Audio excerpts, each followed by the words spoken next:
Hello and welcome to Wisdom Trek. This is Guthrie Chamberlain and I'm your guide to wisdom and creating a living legacy.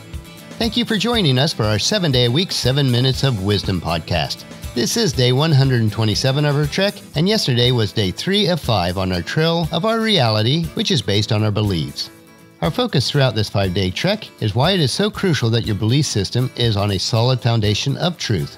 This is day 4 of 5 of our exploration into the concept that our beliefs create our reality. Today we will discover how to upgrade your beliefs so that your reality is based on a solid foundation of truth. If you've missed any of the previous episodes of this trek, make sure that you go back and listen to them all so that you'll get a complete picture. As we share this time together on our daily trek, if you have any of your own observations, comments, or questions, please share them on the comment section of our daily journal pages at wisdom-trek.com. We are recording our podcast from our studios at Home 2 in Charlotte, North Carolina, and Sunday we headed back to Charlotte after a busy and productive week in Marietta for the past 10 days. We have a very busy week coming up with our client workload, 3 interviews on other podcasts, and then on Friday we head to Phoenix, Arizona to spend 4 days with our friends and business partners, Charles and Allison Meekum. We have been working together on various construction projects for about 10 years now, and are currently doing some planning on a large project that began this summer. But now it's time to break camp for today and head back out on day 4 of our reality trail. As we start out, I would like to ask you another question today. If your belief creates your reality, doesn't that open up a whole world of possibilities? So the next question I would like to follow up with is this: what kind of reality have you created? Simply by asking that question, we are actually accomplishing 2 important steps. First, we are acknowledging our creative ability, and at the same time, we are accepting responsibility for our current reality or situation on our trek of life.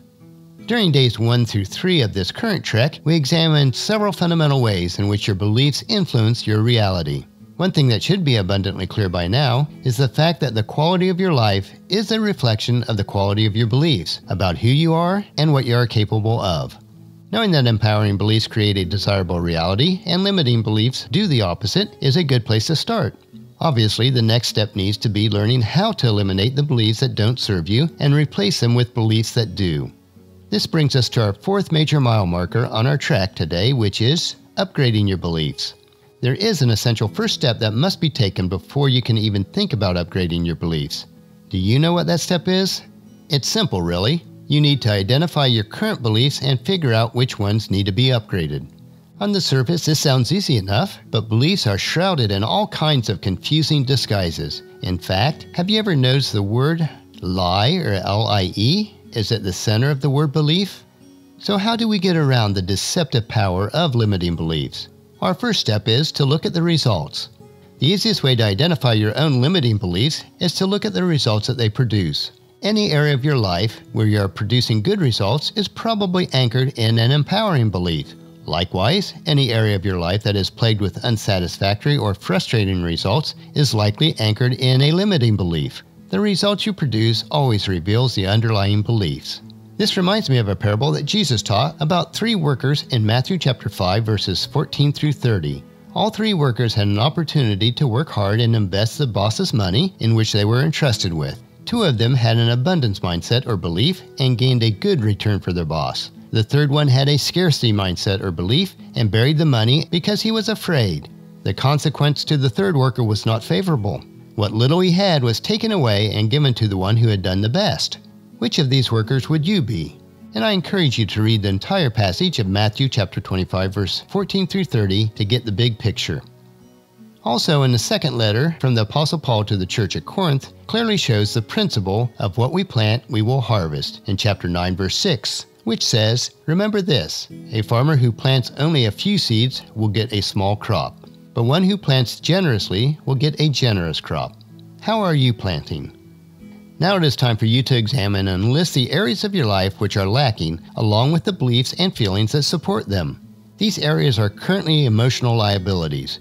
They are the beliefs that limit you and need to be changed. Our second point is identify your limiting beliefs. Apply the following 7 questions to every area of your life that leaves you feeling limited, incompetent, unqualified, or afraid. Make a list that includes the unfulfilling activities and the limiting belief associated with the negative feelings behind it.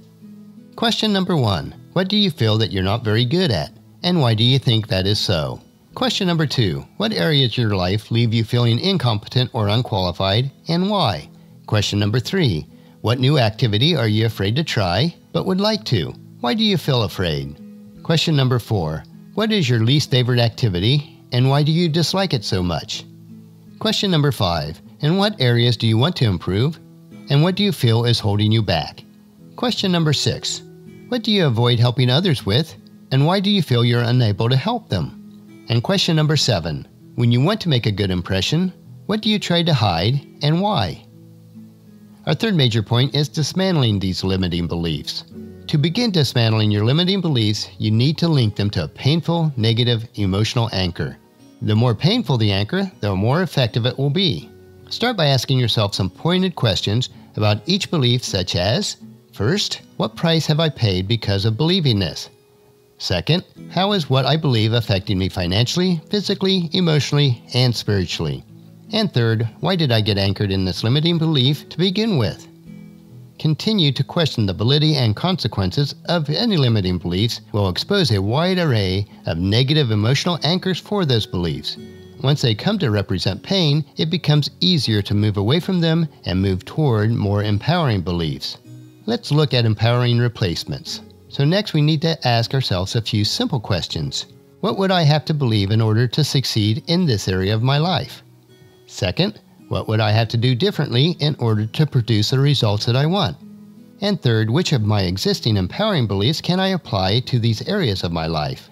As you answer these 3 questions, allow yourself to develop a sense of certainty that, by changing your beliefs, you will be able to produce positive results. Make a list of these new beliefs so that you'll have them for a reference. Review this list often, especially if you find yourself slipping into a negative mindset. Next, look for improved results. Adopting these empowering beliefs will change the results you produce. In turn, being alert to those changes will help reinforce and validate your new beliefs. Soon your new beliefs will be totally accepted into your subconscious and be reflected in your new internal map of reality. If you'd like to review the questions that we've gone over in today's lesson, please check out the journal page on wisdom-trek.com and get a recap of the questions that we discussed during our time together today. But I do have 2 additional questions that I would like to ask. Did you discover any hidden limiting beliefs in your life? Do you agree that your beliefs do create your reality? This is our 4th day on our Trail of Reality. If you would like to add to any discussion, have comments or questions, please leave them on the comment section of today's journal. In order to learn more about how our beliefs create our reality, join us tomorrow for another day of Wisdom Trek, Creating a Legacy. And we will explore beyond the map, where we are going to look into some amazing possibilities that exist at the next level of creating your reality. And that'll finish our podcast for today. Remember to listen to your daily dose of wisdom on wisdom-trek.com or subscribe at iTunes, Stitcher, SoundCloud, Spreaker, or YouTube. And if you subscribe, the episodes will be downloaded to you automatically. I would really appreciate it if you would help Wisdom Trek to grow by sharing Wisdom Trek with your family and friends through an email, Facebook, or Twitter, so they can come along with us on our trek each day. The journal for today's trek can be found at wisdom-trek.com.